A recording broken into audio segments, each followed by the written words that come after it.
नाशिकची city link बस सेवा पुन्हा बंद झाली आहे।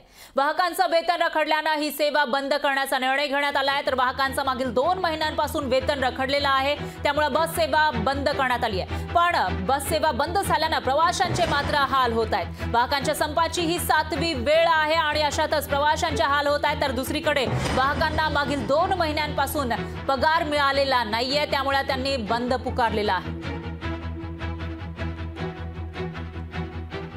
वारंवार आमचे जे पेमेंट आहे हे वारंवार थकतच चाललेले आहे। 1 महिन्याचे 2 महिने बाकी राहतात, 2 महिन्याचे 3 महिने करते। एक महिन्याचा आम्हाला पेमेंट भेटतो आणि 1 महिन्याचा दाबलेला राहतो पेमेंट आमचा। आता तर त्यांनी 3-3 महिन्याचे म्हणजे डिसेंबर, नोव्हेंबर, जानेवारी, फेब्रुवारी पर्यंत आमचे ते पेमेंट रखडलेले। काही पोरांचे केलेले, काही लेडीजचे केलेले, सगळ्यांना फॅमिली, सगळ्यांना परपंच, सगळ्यांना गरज आहे। आमचे पीएफ पण यांनी वर्ष भराचे पीएफ नाही का आडून ठेवलेले। अजून पीएफ वर्षभर झालेले तरी पीएफ त्यांनी टाकलेलं नाही। त्या कारणामुळे आज सकाळी हा संप आम्ही भरलेले। आमचे फक्त 3-4 महिन्यापासून जे पेमेंट रखडले आहेत त्यांनी ते वेळेवर द्यावेत, किंवा इथून पुढे जे पेमेंट असतील म्हणजे ऑक्टोबर असेल, मार्च असेल, म्हणजे एप्रिल असेल, तो त्यांनी वेळेतच द्यावा। वेळेत न दिल्याने परिणामी आमच्यावर खूप परिणाम होतात। आम्ही सगळे बाहेरून आलेलो आहेत, लाईट बिल असेल किंवा घर भाडा असेल किंवा खाण्यापिण्याचा प्रश्न असेल, त्याच्यामुळे पगारामुळे आमच्या समस्या खूप गोल्या आहेत आणि अशाने म्हणून आम्ही हा संप पुकारला सर्व वाहकांनी। आणि याविषयी अधिक माहितीसाठी आपले प्रतिनिधी महेश महाले हे थेट नाशिकमधून आपल्यासोबत जोडले गेले आहेत। महेश, काय सांगाल? एकीकडे हे जे कर्मचारी आहेत, वाहक आहेत, त्यांचा पगार रखडल्याचं दिसतंय अनेक महिन्यांपासून, आणि दुसरीकडे जेव्हा बस सेवा बंद झाली आहे तेव्हा प्रवाशांचे सुद्धा हाल होताना दिसत आहेत। अगदी खरंय फरा। खरं तर नाशिक महानगर परिवहन ची सेवा आता सध्या नाशिकमध्ये ठप्प झालेली आहे। याचा जो मनस्ताप आहे तो नाशिककरांना सहन करावा लागतोय।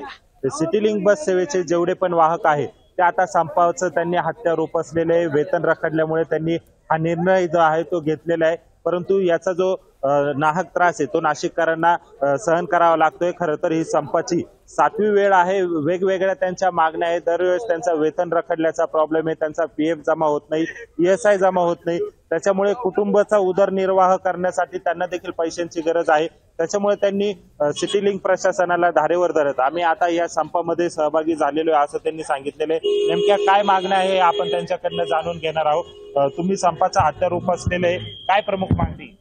एकच मागणी आहे की त्यांनी टायमावर आमचे पेमेंट केले पाहिजे। आमचे 3-3 महिन्यापासून त्यांनी जो पगार आहे, आमचा जो वेतन आहे त्यांनी तो थांबून ठेवला आहे। त्यांचा पीएफ वर्षभर झालेला आहे, तो पीएफ त्यांनी काय टाकलेलं नाही, एसआय टाकलेलं नाही। आमच्यामधलं एक कंडक्टर आहे, त्याचं नाव काय डिटेल काय माहिती नाही, त्याची आई आजारी वाटते, तो त्या हॉस्पिटलमध्ये तो घेऊन गेला त्या आईला।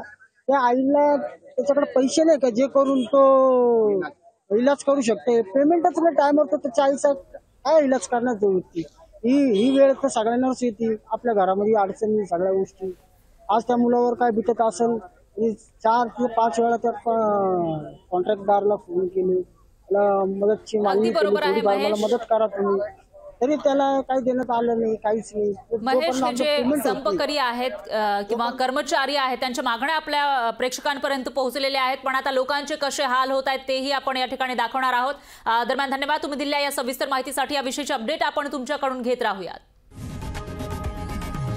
लोकशाही मराठी ऐका, पहा, जागरूक रहा।